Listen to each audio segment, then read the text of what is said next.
Hello. Welcome to the lecture. Today's our guest is Paul Hutchinson. Paul is an artist based in Berlin, currently zooming in from Barcelona. Paul received his BFA from the University of Arts in Berlin and his MFA from Central St. Martin's in London. In his photographic practice and in his writing, Paul considers phenomena of modern day urban life, such as youth culture, social housing, architecture, and conditions of social mobility.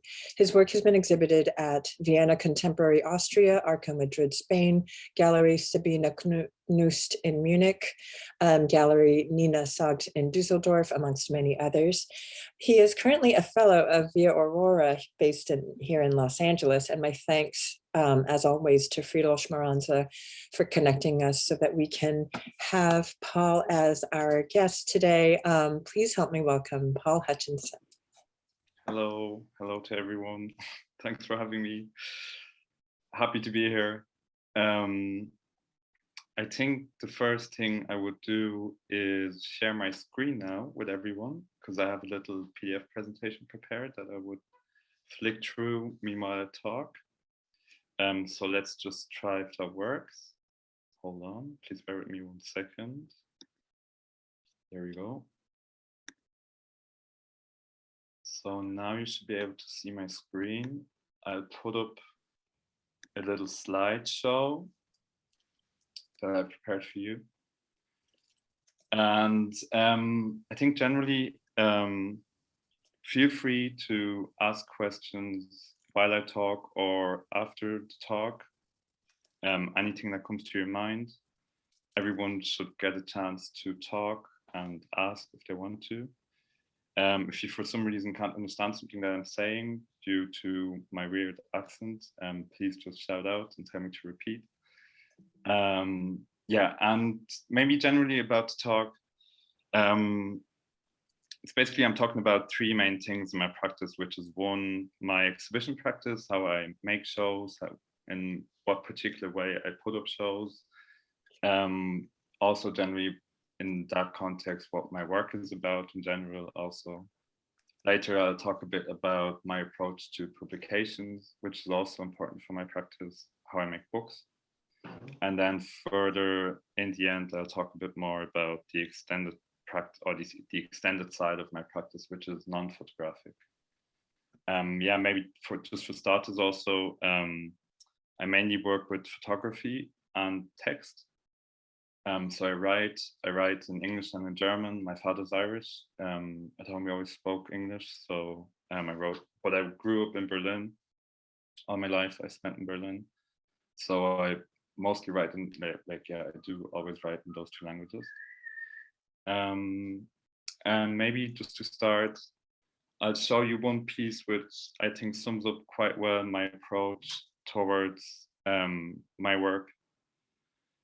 I think generally for me, photography really helps me to find my own place in the world and find my own place within society, to look at my own place from a distance and see maybe what's good about it, what's bad about it, how I can approach various topics that I care about from my own perspective.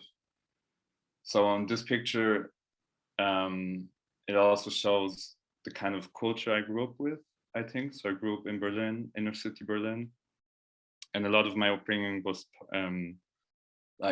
as any big town kid was I spent a lot of time on the streets, just hanging around with friends, in train stations, in transit. There's a particular, I'd say, style and clothing I grew up with.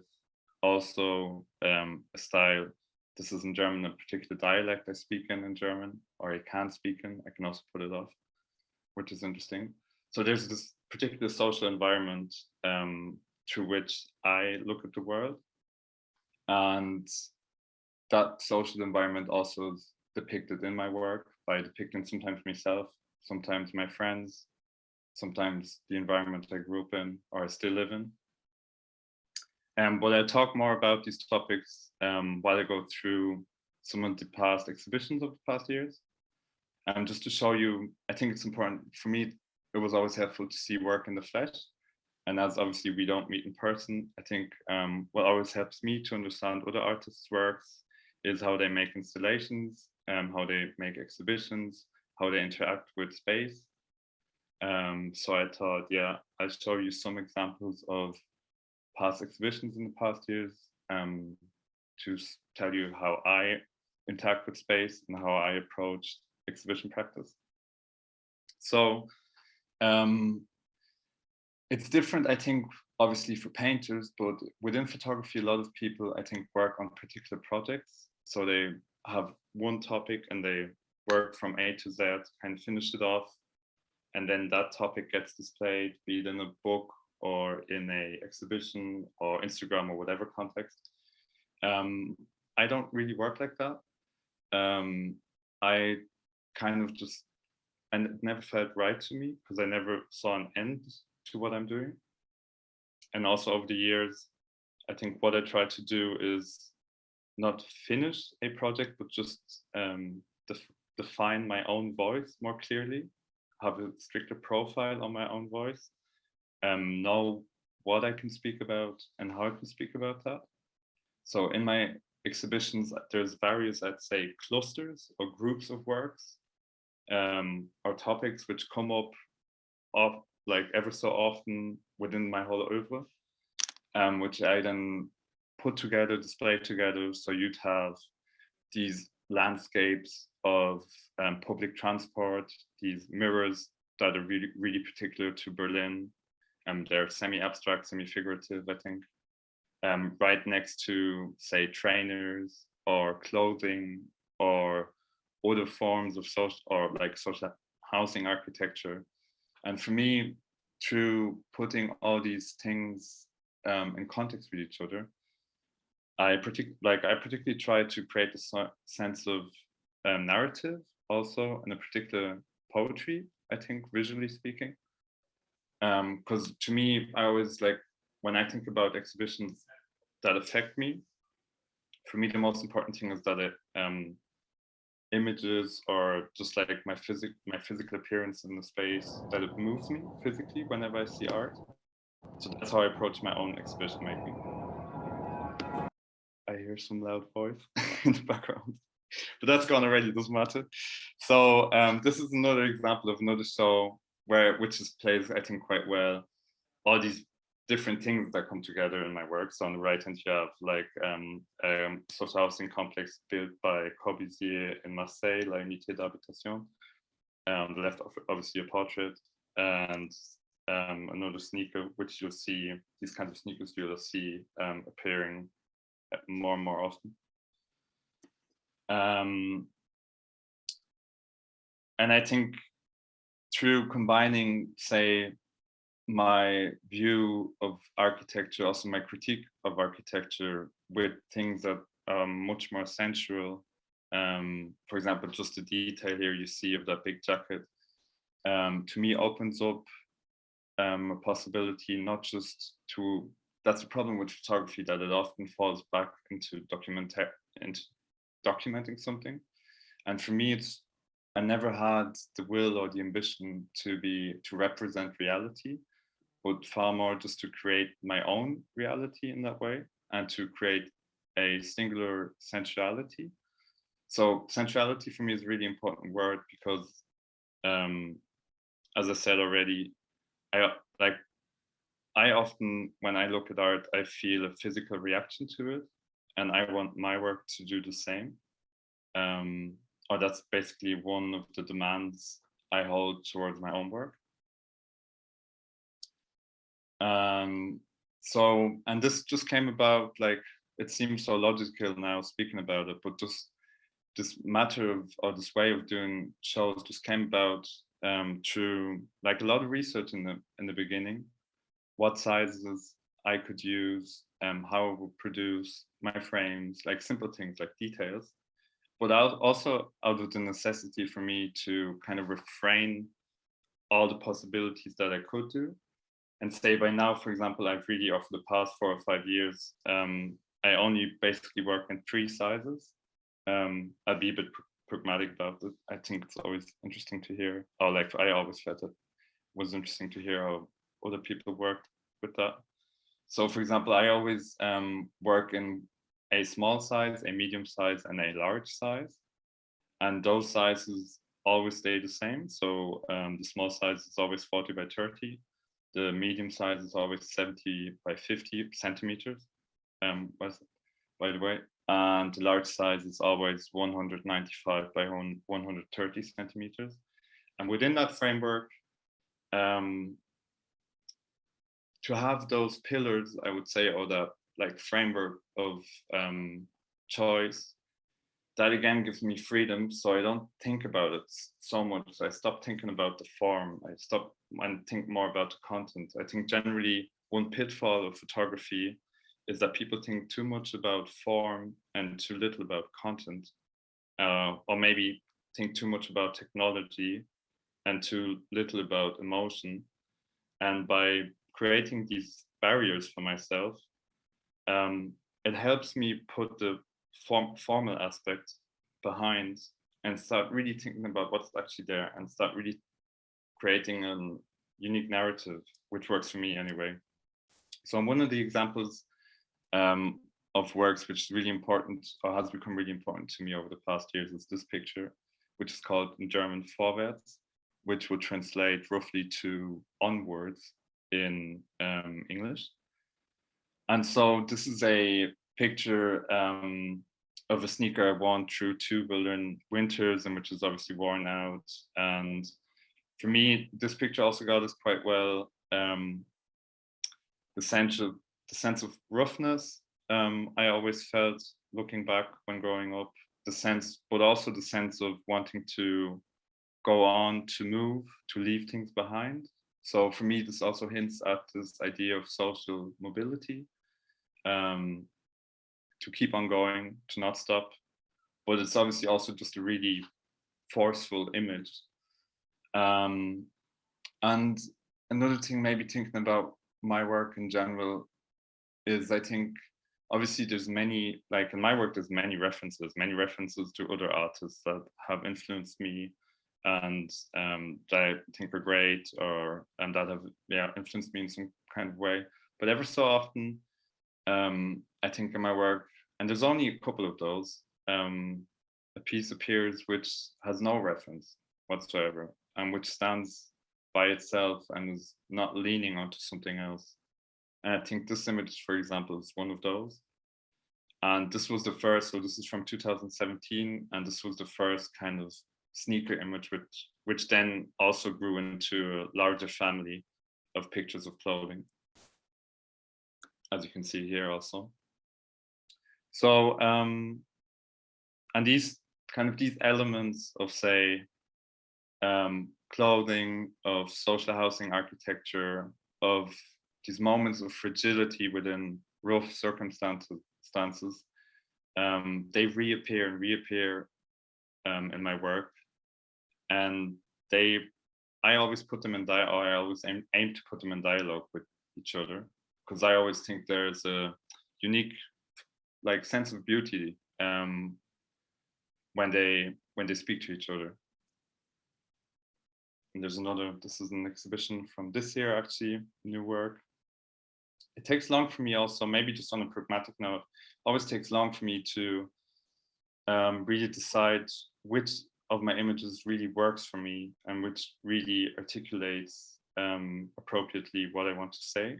So I would also say, for example, my artistic process is not that much making images, because that kind of happens on the fly, but much more in this vast archive that I have by now, these hundreds of thousands of images, really identify the very few, and it's only very, very few, that really speak, or that really say what I want to say. And because 99% of what I produce is basically rubbish. But then, for me, my own commitment to my own practice is basically just to filter where within that big amount of production, where can I find things of truth and things and elements of my own identity and elements that speak about how I feel about things and that don't lean on other influences. So yeah, that's basically most of my work is about filtering, I think, actually, much more than producing. There's another shot of 4-5 works that we put together for a show in 2019 in Kreuzberg. I'm referencing this image also. It's called Silber in German, which means silver in English.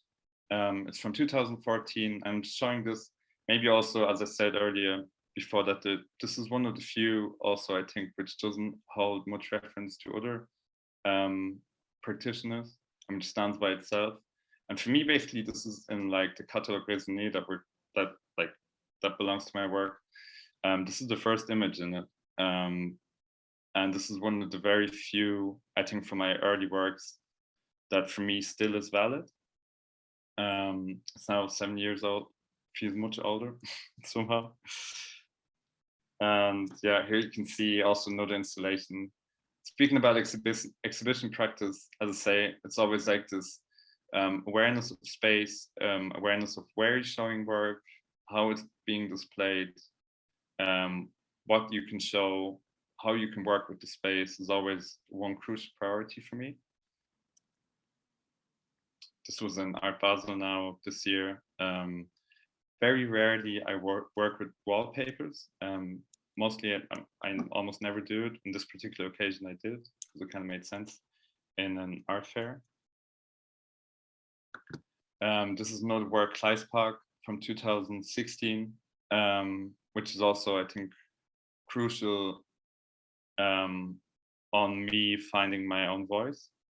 I think generally when I speak about, or when I speak to students, there's so much one could say about formal things and like framing and like how to produce work, the context of the work.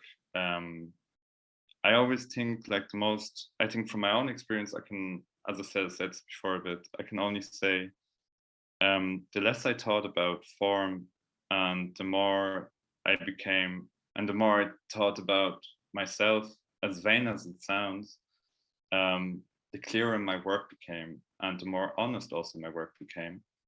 And that really helped me just from my own being a student just a couple of years ago and from my own like steps towards being a professional working artist. I often felt like a lot of people spend so much time thinking about formalities, and then so for me in the end it really didn't matter that much, and then just at some point I kind of switched my way of thinking. And yeah, I can only like for me that I can only recommend that like trust your gut feeling somehow. That really helped me along the way. I'm just showing some more samples of some pieces from the past, just to talk about the different topics that I approach within my work. So on the left, you see an image which is called Stadt für alle, which would translate to City for All. It's also the name of a publication I published last year. And so within this position of all I basically want to do is represent my own culture through my work. That my own culture also offers me a look at the world and a certain angle on how I view things. And so for me, for example, like having been born in Berlin, having grown up there all my life, and seeing now, like in Berlin, we have a strong housing crisis at the moment. So basically the city is being bought out by investors. And just, I mean, this is happening everywhere on the planet, but in Berlin, I think it's particularly interesting because Berlin so long had this image of a city of liberty and liberal values and space. And so this is like, and the velocity of that changing is just quite incredible, I think, even though gentrification is something completely normal and I'm not against like everything. But just the velocity of that change in Berlin is quite insane, basically put. So, and this image on the left for me exemplifies that quite well. It's one of the key pieces of my last publication, where all the subculture, like all the graffiti I grew up with, all the beauty I always saw in that gets pushed away for plain, blank, plastic facade of bad architecture. which is very expensive though, and which would probably only last for like 30 years. So you see stuff like this happening all over the city. And so I guess in one way I do have traces of documentary practice also in my work, because this would be more of a, frankly, documentarian image. However, if I do contextualize them in the wider kind of bed of the oeuvre, and then it becomes interesting again, I think, for me anyway, because it's not just sensuality, there's also political aspects to my work, obviously. Another, I mean, that's more of a formal issue, I think, but also just my way of photographing or my way of using photography is actually really classical, because I've been using one camera for the past 8 years, have one lens.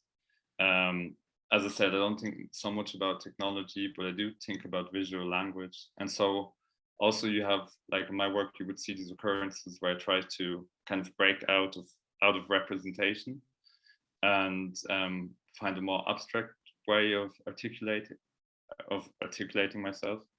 And so often, like, for example, these mirrors, that's one closed group of works, but then these traces of graffiti that get eliminated. Obviously, it's a bad Richter reference, but it's also a way of, I don't know, playing with reality, I would say. Yeah, playfulness is also another important word, I think, now, speaking about everything.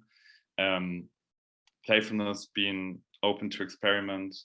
The butterflies, I will go back to that later on, but the butterflies, like, I have a whole group of works which only looks at butterflies in weird settings, which at the beginning was really awkward to do, but by now feels completely natural. And also just came about through, like, that whole thought and that whole process of making these images only came through experimentation also. So I would also always suggest step out of your own bubble whenever you can and try things that don't seem too normal to you. Maybe also just as a reference here while we're speaking, I also use my mobile phone for pictures. So I'd say by now, maybe a fifth or a fifth of the images in my catalog is near. They're just made by a mobile phone. They're grainy, they're blurry, they're not good quality.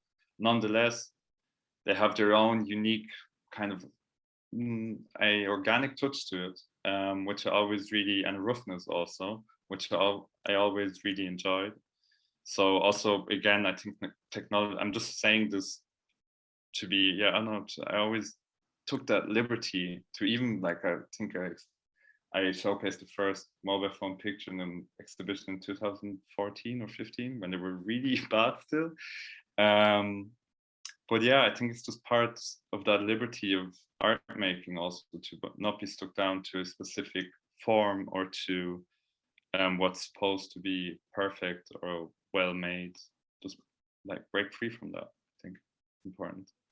Some more images. So here again on the right hand side, I referenced that later on again. This image is called "Woher kommen diese Maschinen?" Where do these machines come from? I would translate. This is one of a series of 6 images where I just basically photographed these machines that attack my home, have been attacking my home for the past years, and construct these buildings. And it's so plain and naive, obviously, that whole thought. But I think also there should be room for naive, how do you say it, naive, to be naive and ask these silly questions. Yeah, another machine here on the left. Another thing, another, I'd say, pillar of my practice is bookmaking. So I'm sorry, I can't see the watch, by the way, so I'm just talking. Could you remind me when we're at, say, 10:45 or 10:50, so I know when to stop? We can remind you. And so another pillar of my practice is bookmaking, and I mostly make all my books myself. So at one point in my life, I just learned how to do InDesign. It's really a pragmatic thing. I wanted to make a layout. I didn't know how to do it. And then I just sat down and somewhere got a cracked version of InDesign and started laying about. And I've always been kind of just like trying out things and like learning things through tutorials. And there's so much you can just do by yourself, and I always felt most comfortable when I just did things. I mean, it sounds completely vain. Obviously, there's designers which are 10 billion times better in bookmaking than I am, but I always I always felt I wanted to have that liberty of just deciding for myself what I wanted. So I just acquired the instrument, like these instruments to do so. And this is Wach mal auf, Junge, wach mal auf, which would translate to Wake Up, Boy, Wake Up. That's just basically just an exhibition catalog for the last show I had at a gallery in Düsseldorf. But here again, I'd speak about that later on a bit more. Here again, I combine my writing and my images. For this text, usually I write more in a lyrical way or more in like poetry, I would say. For this particular publication, I wrote a small prose piece, which we published then in the book also. And later, obviously, there was like a whole bunch of images still in their catalog. So, but this kind of combining text and images in one way or another kind of pulls through the last, say, 3 books I made. And the writing, I think, generally has become more important to me over the past, like I've been writing for years, but now like I started publishing it in 2018 or 2018. And now it's become more and more important to give my space, actually to also in my everyday life, just to have space to be able to write. Because like my everyday life, you'd have to imagine a lot of it is just organizing. I mean, writing emails, which is also writing, but not like proper writing, and like organizing and keeping this whole operation together. And so now, for example, that's why I'm here in Barcelona at the moment, just to have the whole pragmatic of, or the whole operation involved with being like a working artist, set back a bit and take the liberty to be able to be somewhere else and just focus on writing, for example. This is the book I talked about earlier. I'm just going to run through, just so you know, from the very where we are now to the past, to my first publication. So we're going backwards in time. This was published in 2020, so last year. And this is basically 240 pages of a very, quite not enjoyable book, because it's actually really not beautiful images. It's just really gray and dark and horrid architecture.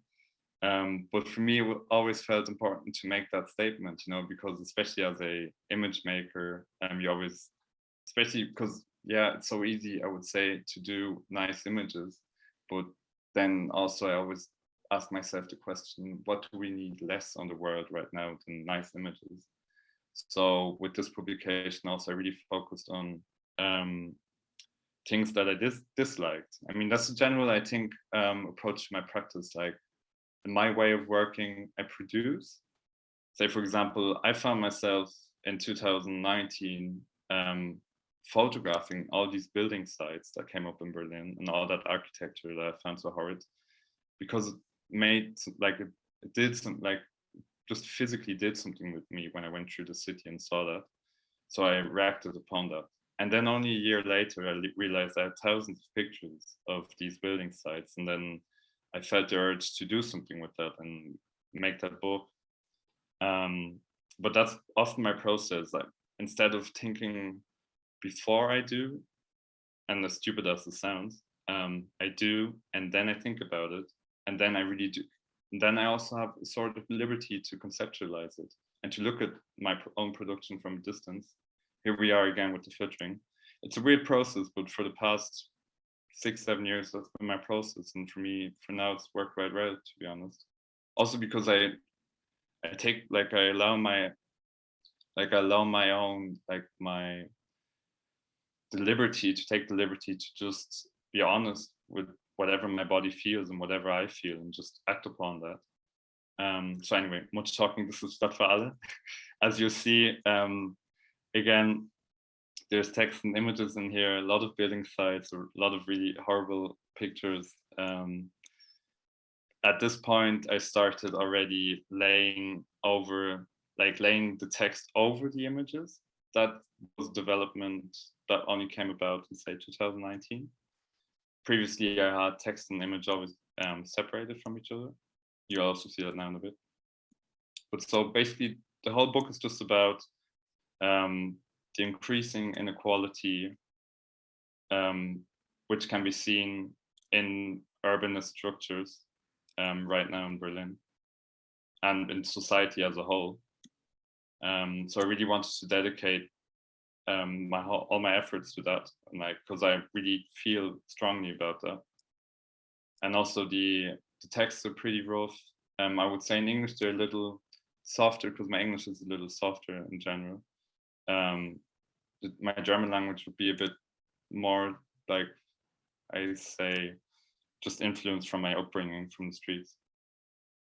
Here are a few more spreads. Just as a side note, the whole book is structured basically one flow of really bad images of of these construction sites and that architecture, the way they're being portrayed, and the advertisement overlaid with my text all around. Then towards the end of the book, I show what is being lost because of that culture. So I show my culture, I show what's being pushed out to the city. And then at the very end of the book, there's a chapter, one part of like 30 pages where it's only text. So this is also the formal, we go from mainly image to text and image to text at the very end.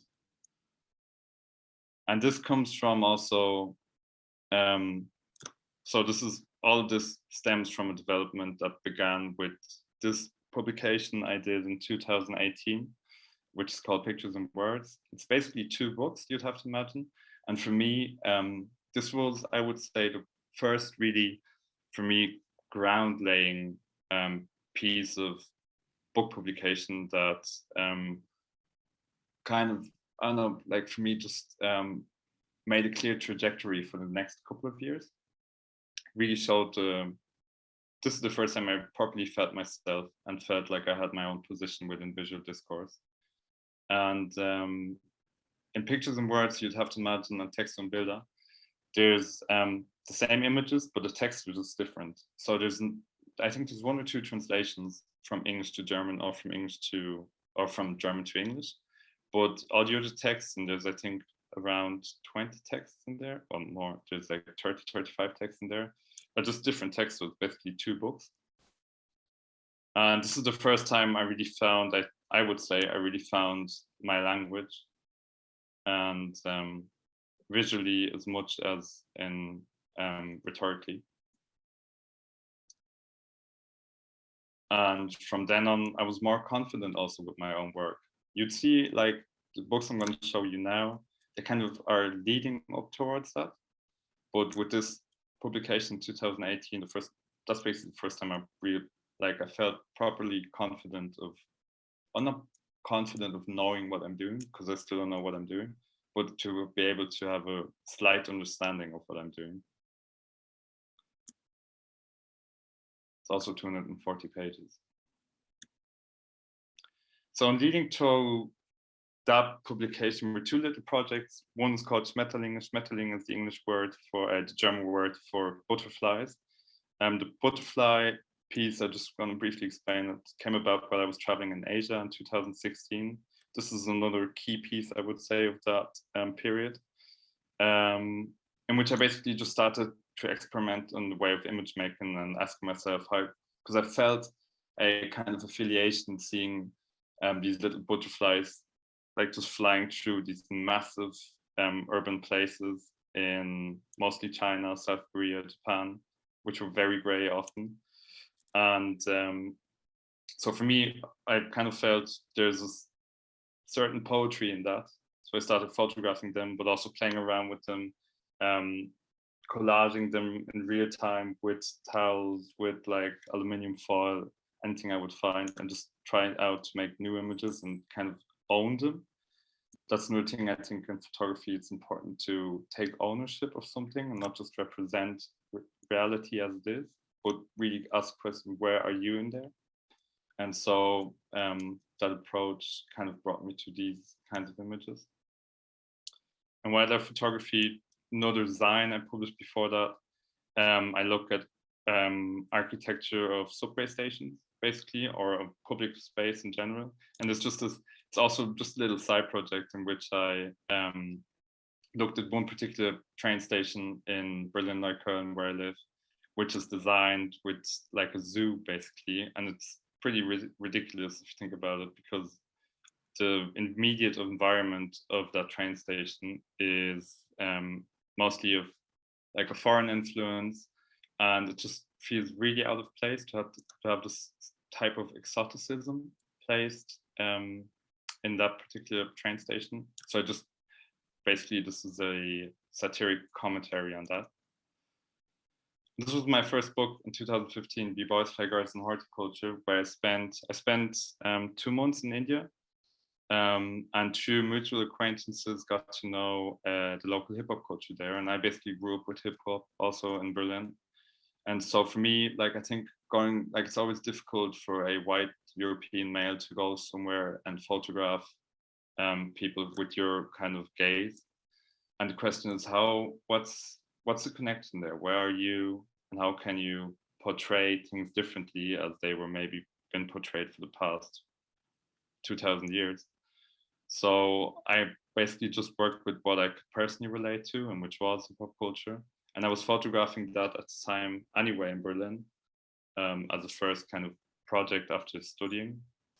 And so in that publication, I brought those two things together, looked at hip hop culture in India and at hip hop culture in Germany, and make a small book out of it. 128 pages that I had. And yeah, a bit more thought into that. But that was first also, there's a nice word in saying, in German, there's a nice word that says Wegbereiter, so something helping along the way. And I would say this book was kind of helping along the way towards finding my own practice. Talking about publications, also a thing which is also important to my practice is I sometimes get requests from, say, art magazines or particular projects in which people would like contributions from my side, be it image-wise or text-wise. And so this has become a particular kind of pattern in how I do magazine publications, magazine edits, in which I also display both text and image. And that development of, this was the first time I did that actually in these magazines, overlaying image and text directly. And that basically led to that book publication also, or the formal aspects of the book publication, Stadt für alle. Here you can see how it looks in more detail.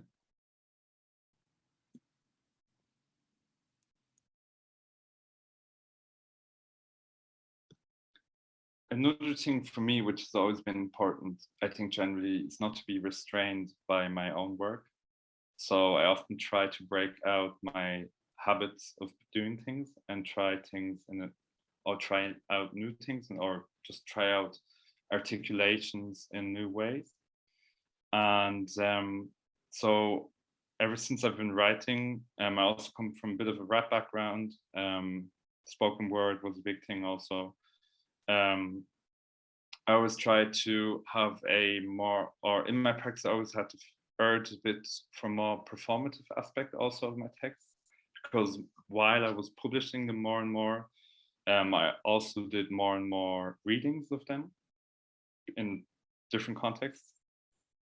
And so for one show in Berlin 2021, I produced an audio piece, which underlays my reading of the texts with also music I created, which is a counterpart to the other part of the exhibition, which was entirely visual. And for me also, it was interesting to see if I could enter that space. You'd have to imagine the other part of the exhibition was mainly about topics of Stadt für alle, City for All, so the topics of gentrification, of being pushed out, of social inequality. And this audio installation basically tried to translate those aspects in an auditive way.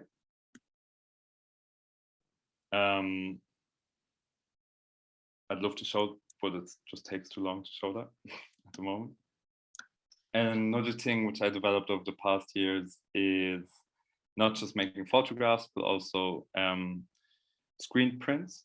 So I always play with these cliches of inner city culture also, I would say. So growing up, I learned a particular way of tagging. So tagging ritual, like writing on the walls, spraying stuff I grew up with. And so for me, it was important to, at some point, to just use that form, but have it not being about that form, to convey also content-wise what I write with my texts. So at some point, I started experimenting with silk screen and printed some of my photographs. They become a very grainy and lovely texture, I feel. And I started trying writing on them. And this is basically the result of those experiments, which were exhibited in September in Düsseldorf. And again, just another way of breaking out one's own bubble. Difficult to say, like I can still not say if I'm super confident with these types of works, but they help me along the way to be free in the end, and not to stay and not to know what I'm doing. I think it's important for me generally to embrace things I don't know and incorporate that in my practice. So to learn new processes also, and through those processes also find my own voice. So that's one of those steps. Hey, Paul, you're about 45 minutes in, okay? Perfect. I only have 2 minutes to go. Thanks. And yeah, there's a particular process how we develop these silk screen prints also. It's like, for example, here, this big print on the left, we developed a particular way, the team of printers and I, of making paper. So we actually made that paper it's being printed on. There's a reason why, it's a long story. We talk about it another way. But yeah, there's basically no way of doing silk screens that big. So again, finding new processes, finding new ways of doing things. Usually I don't work with texts so much in my exhibitions. Sometimes I do. At this point, these are 2 images or 2 texts I showed in the German State Opera in Berlin in 2017. You'd have to imagine once a year, an artist gets invited to take over the whole building of the German State Opera. In 2017, they asked me. And so we also displayed 2 texts there, which hung interestingly for 9 months. And it's an interesting context also because obviously the State Opera is a place of high culture, where it's also never been before that project. And those 2 texts basically talk about class. And so in order to enter the auditorium of the opera, every visitor would have to go by those texts. And it, like, nicely enough, the people of the State Opera were totally open to that and really appreciated these kinds of topics in their house. And if we had half an hour more time, I would very gladly read some text for you. Unfortunately, we don't. This is just a screenshot of the production process of my past book.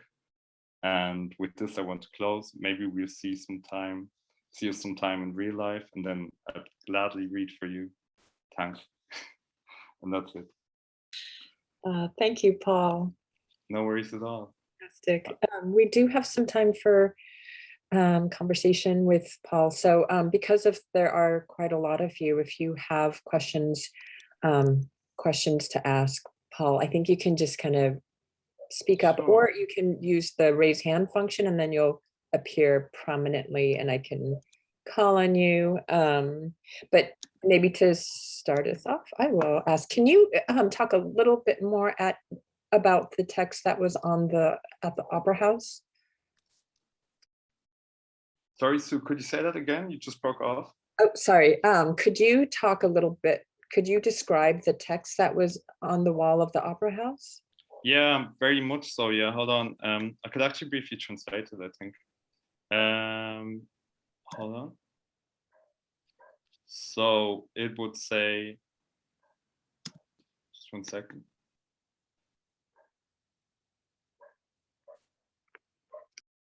It would roughly go something like, as soon as I speak, hold on, I have another, excuse me, just give me 1 second.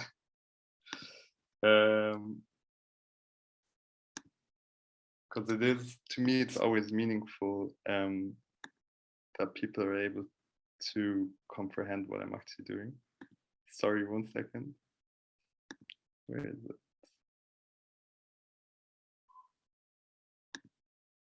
There you go.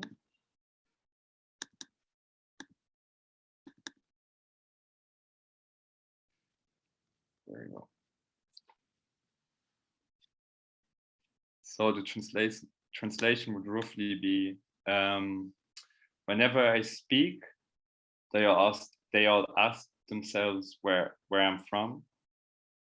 Wherever I speak, I shout on. Whenever I speak, people think I can't understand them, but now I'm one of them. And whenever I speak, I notice you're different from who I am. Whenever I speak, you stop talking to me. Whenever I speak, think, hey, that's fine. I'm just going to be like you, and then it'll be fine. Whenever I speak, I notice I've become just like you. I can go on like this, and that'll never be true. Whenever I speak, I notice this is not me. I can do that now, but I want to be free. Whenever I speak, I realize that's the only thing you can do, and I can do that too. Yeah, super rough translation, sorry. Thank you so Yeah, much. so it's basically about, like in German, when I speak, or like all me and my friends, we have a particular accent, or we can have a particular accent when we speak. And so I remember basically going into academia the first time, and like by now I can easily switch it. But at the beginning, like I just used this kind of slang. And it's interesting because it really reflects on where you're from and your background in society. And so this confrontation between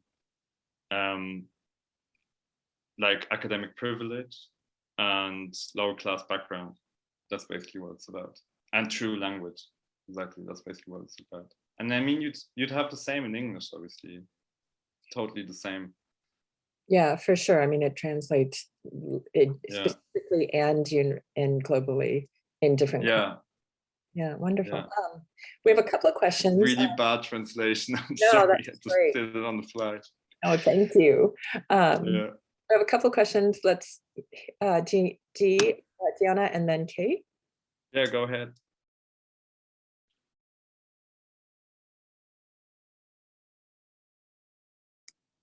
I can't seem to hear her. Dee? Hello? Hello? Can you guys No, hear here we me? go. Yes. Here we go. All right. Yeah, hi. All right, sorry. Hi. Yeah, I'm in the car right now, so yeah. No worries, go ahead. Yeah, so hey Paul, it's Deanna here. Hi Diana, good to meet you. You too. Just gonna start off by saying like I'm very intrigued by your book layouts. I feel like it's a very sophisticated way of integrating like image and text together. Thanks. Yeah, right now I'm working on some works that involves like image and text, and I'm very into that, I feel now. But I'm interested in knowing, like, for you, what does the language do to the photograph?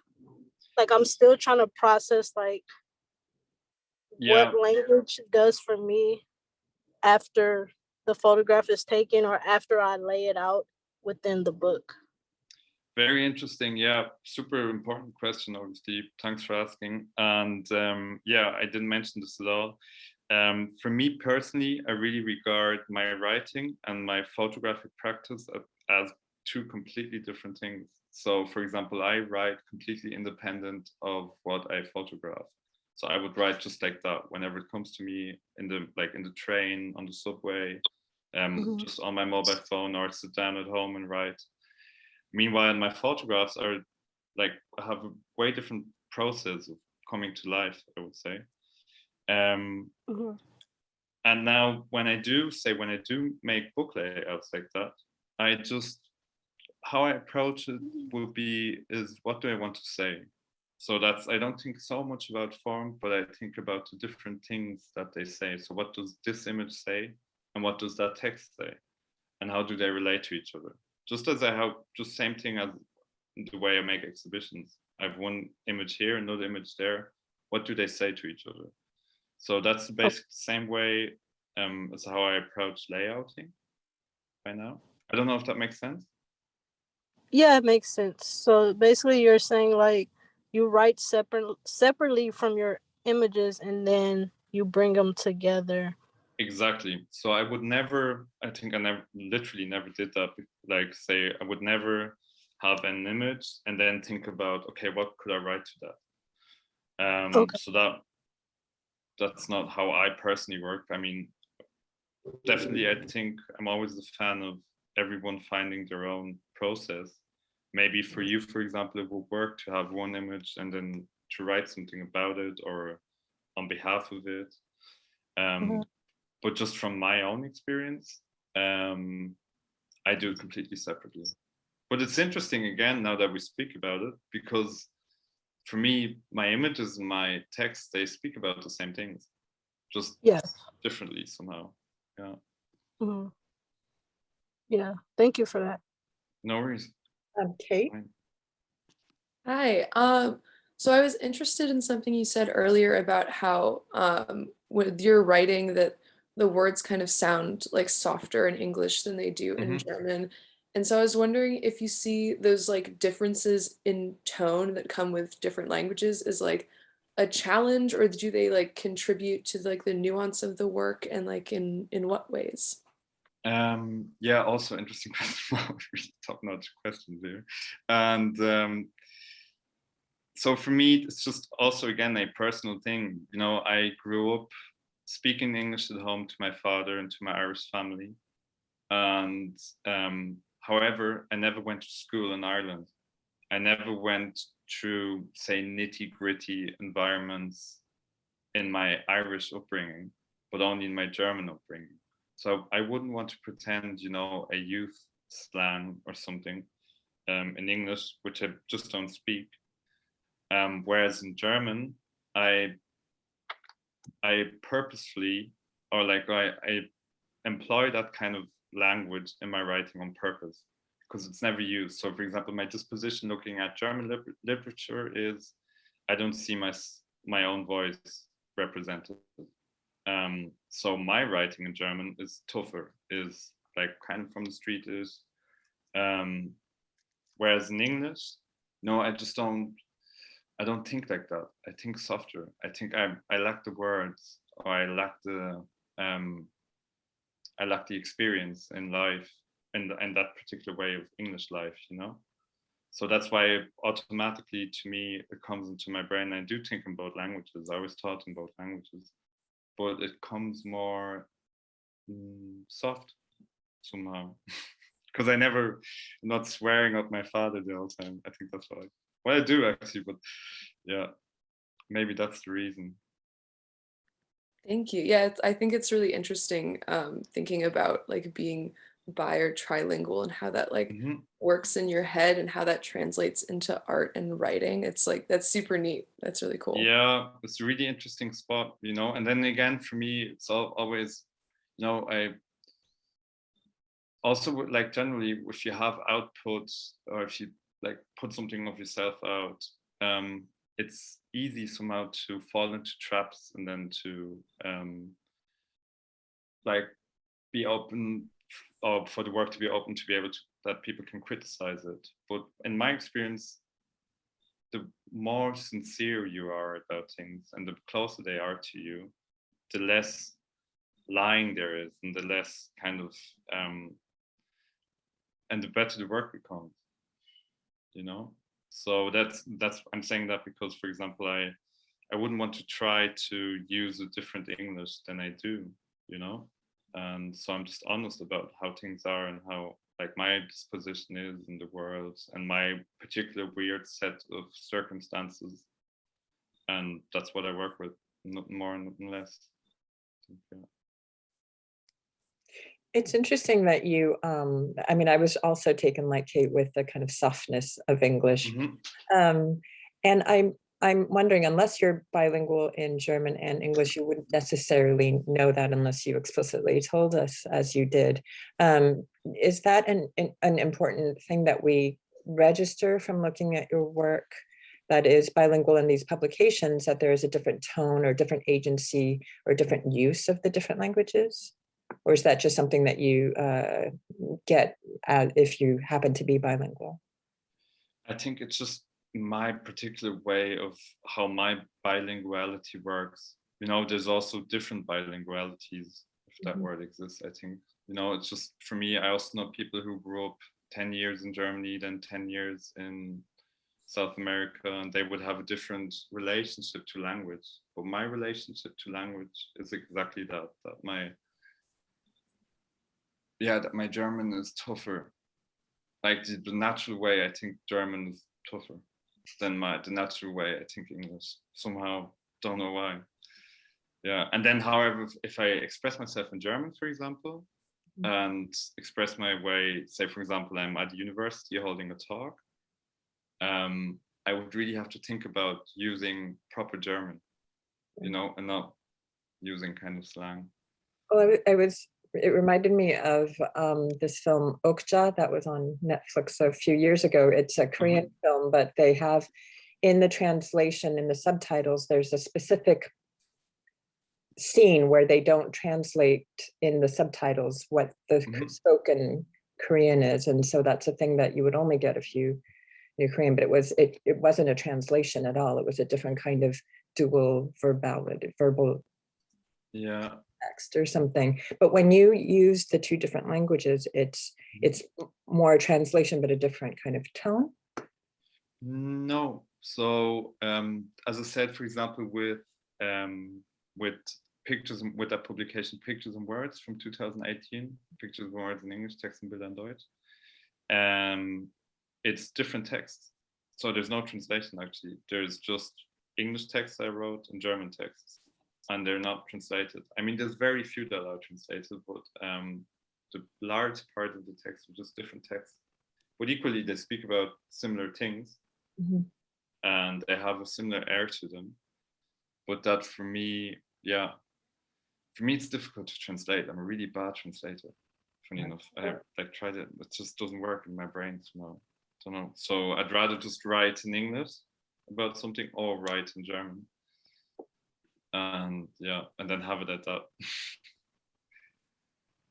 But I do have to, like, speaking about it, just to be correct, I do have to say in my latest publication, the exhibition catalog of a show in Dusseldorf right now, I wrote a prose text in German because in my mind, German gallery, German show, German catalog. But then, however, in the midst of doing the book, the gallery told me, I know the whole catalog would be in English actually, mainly, because it's a bit difficult. It's a series of catalogs they publish, and they're all in English. And so in that instance, I did really have to translate a prose text in English from German into English, which I found incredibly difficult, but fun. And now after it was done, I was actually glad I did it. But it's, prose is easier than poetry also, I think so, Suni, do you have a question? Yeah, Sunny. Sunny, Hi, Paul. Hi. Thank you for sharing your work. Thanks. I just had a commentary on, because the question was asked, is it translated? And for me, I only speak one language, arguably, which would be English. But which is fine. Yeah, no, definitely. I mean, but there's languages within English too, like sub-English languages. But I think it is interesting when other people speak explicitly different languages and still hold its integrity. So publishing something in English, but it not being the translation of something being in German. And like for me personally, I know that some people sometimes want the translation so they could, you know, fully experience the work. But for me, I feel like I'm still experiencing the work, even if I don't necessarily understand the language. And I feel like through that viewpoint or that perspective, it's a controlled environment.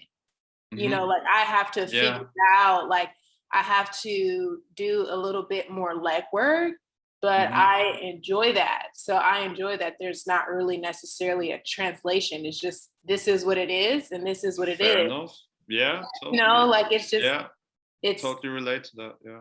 Yeah, it's just better articulated that way, which is something that I kind of like experience like with English, because there's like standard English, and then there's the English that I talk with my friends, right? Yeah, you know, and how do I bridge the gap between the language that I talk with my friends, which is a valid language, and then how do I bridge that gap to kind of like university or like in the academic setting, and not like keeping it so separate? Because I just read an article the other day that was posted for, I think the Gagosian, but the author was writing using like memes too, and thinking about like contemporary languages and not withholding other ways. Orders.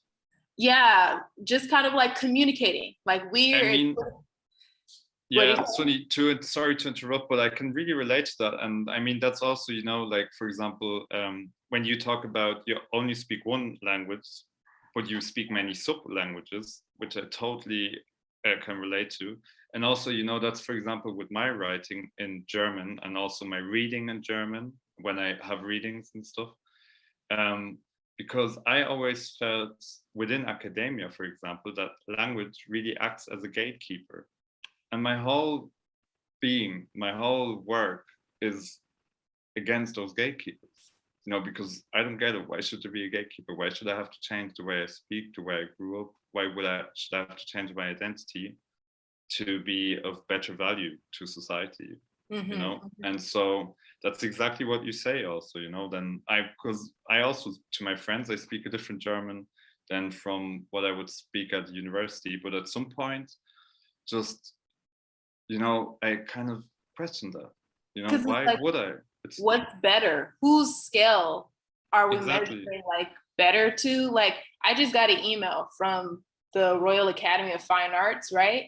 But it's not in English. So it's not in English. So whenever I look at it, I'm like, what is this even saying? But a part of me is not really upset that it's not in English. I just look at it and kind of like, because the organization of the words is not so different from English. So it's kind of like, I can guess like what it'll navigate me to. Yeah. So it's just kind of like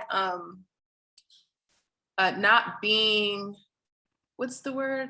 I guess like not being aggressively against something being so different, but just kind of like just like being open enough. Like if I came to a talk and you were speaking German, I'd probably sit through the whole thing. Like, I don't know what this guy said, but he said something, and then like you'd have images up. So I would have to begin like calculating in my mind and kind of like forming my own articulations of the work, because then I still feel like a conversation could still be had.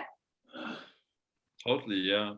And I mean, also this, you know, also I think I didn't mention it in the talk also, because there's too many things one has to think about, but this question authority, who's that authority? Why are they there? Are they really smarter, better, like more intelligent than we are? I don't think, you know, just why? Not necessarily, you know. They're usually just, whoever they are is usually just the stage. It's the platform. It's literally, they're the bridge. This is us, this is the audience, and they're the bridge. Exactly, you know, and then why would they be there, and who, and why have they what made them be in that setting, you know? Is it privilege?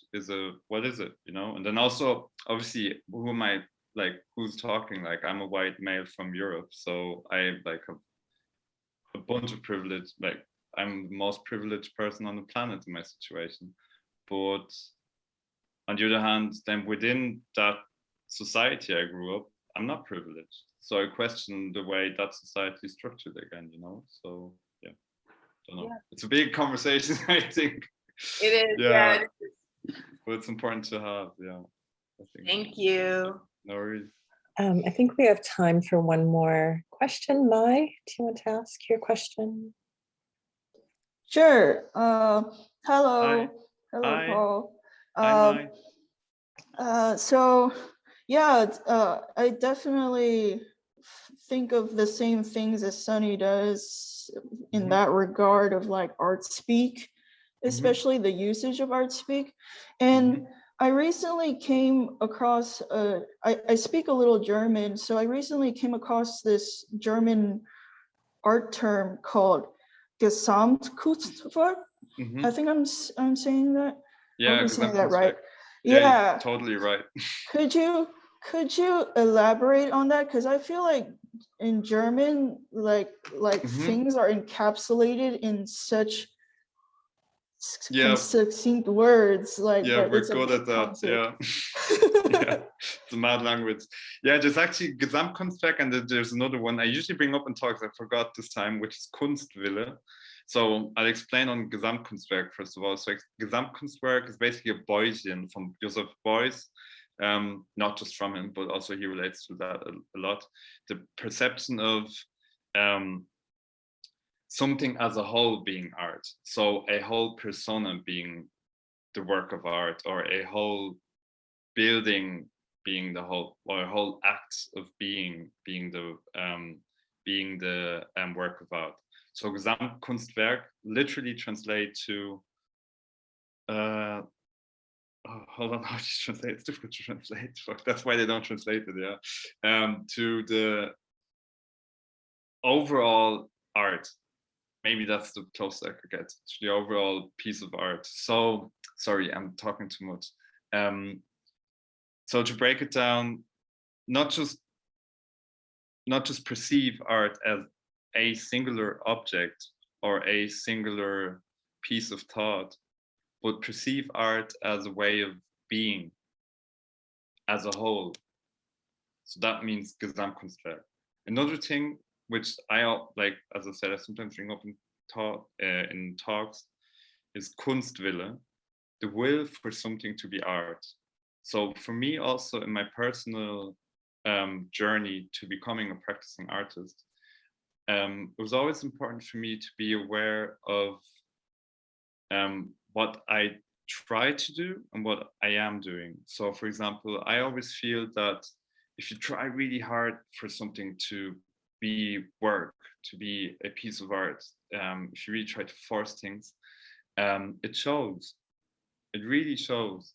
And you can see it also when people try really hard for something to be valuable, especially within art, where value is such a difficult word to apply to something. And for me, I think also maybe at some point in my becoming aware of my own way of working was also letting go of control. You really let go, have things work for themselves. Don't try to force things too much, because then you will see the Kunstwille in the piece of work. So yeah, just blah blah, just as a small kind of anecdote to what I'm talking about. Yeah, into my practice. Paul, thank you so much for all the lessons in No, yeah, sorry, I'm not hoping. art. Yeah, No, it it was makes so sense. Yeah. it was brilliant, and thank you for visiting with us across the world. Sure. It was Sure, really yeah. great to get to see more of your work and to see you in person and answering all these wonderful questions. Yeah, Thank you thanks so for much. having me. Thanks very much for having me. It's a shame I can't be there in person. Yes. One day we'll manage. next time. Yeah. Okay, so for the rest of us,